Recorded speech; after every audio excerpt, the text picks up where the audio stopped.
In government, the Board of Selectmen received an update on the Coakley Middle School building project after over $6 million in cuts had to be made. Selectmen Donnelly and Lane are the board's representatives on the Middle School Building Committee and prepared a presentation for their colleagues. This presentation gave in-depth details on the MSBC's progress and the cuts that needed to be made. So if you see the top there, it says CM at risk, so CMAR process.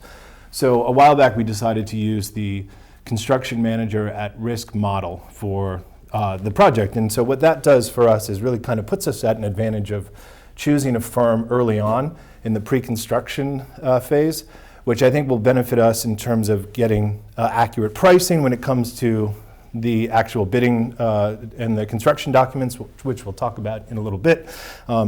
So in April, we submitted the construction manager at risk delivery method to the Inspector General's office. It was approved, and then we formed a subcommittee. So that subcommittee consisted of myself, Kathy Carney, Paul Riccardi, and Dana Brown, along with Compass. And so what that subcommittee was tasked with was looking at all of the interested parties for the project. And so we had an RFQ, which is really a request for qualifications. So any firm that was interested in the project could submit their packet. And each packet was about 100 pages, but we went through them all and we evaluated them. And the idea was to whittle that list down to 3. Selectman Amanda Groh asked if there are any cuts that may have been a major impact on the project.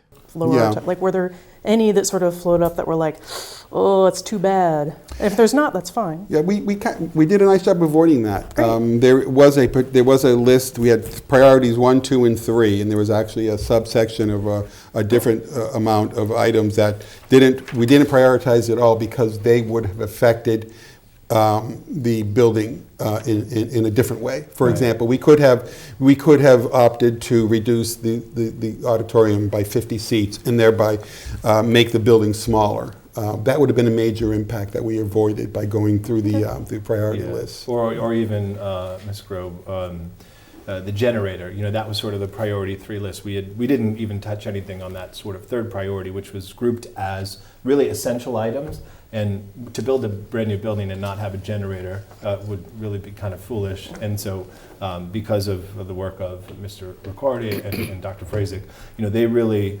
understood what was essential. So. Chairman Plasko reminded the board of practices made in the past with cost cutting and how it didn't always pan out. Unfortunately, in the past in this town, sometimes we've gone to town meeting and got approval to spend, and I'm making this up, $10 million. And then when we go through the process, instead of accepting that we're going to build the best police station, town hall, whatever it might be, for $10 million, the group in charge continue to try to find savings. Here, we're going to get the best we can without, as you say, hitting any of those important factors. Right. The Board of Selectmen will meet again on August 9th. The Norwood Planning Board has officially approved permits for structures to be built at Norwood Hospital. Based on their findings and conditions, the Planning Board approved the site plan for Norwood Hospital. Board member Debbie Homewood read the motions and conditions. Applicable state regulations and local bylaws. 10. The Planning Board has determined that the site will be in compliance with all of the applicable provisions of the zoning bylaws. Okay, why don't you read the motion site approval?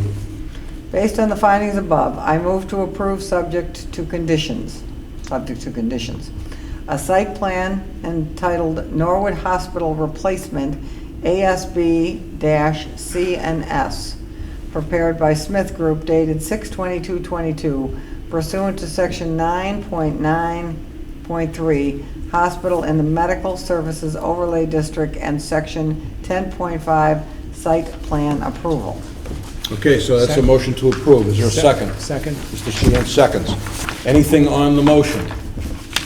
On site plan approval? Seeing none, we'll put it to a vote. All those in favor? Oh, I have one. Whoop. Sorry. You almost got there. You almost got there. We were so close. Are we attaching You this? knew that was a... You knew Are we we were attaching gonna- this to it?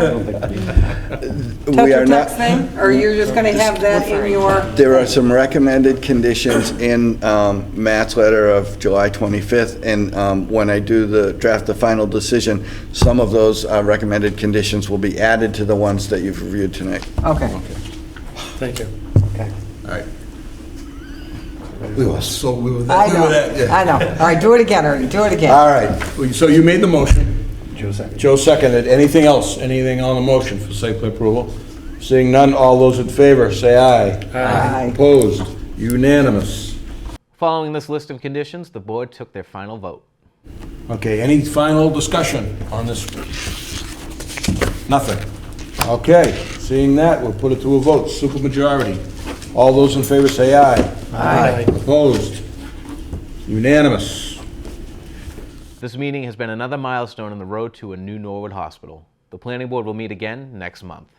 For complete government coverage, tune into the NCM government channel or watch it on demand at norwoodcommunitymedia.org.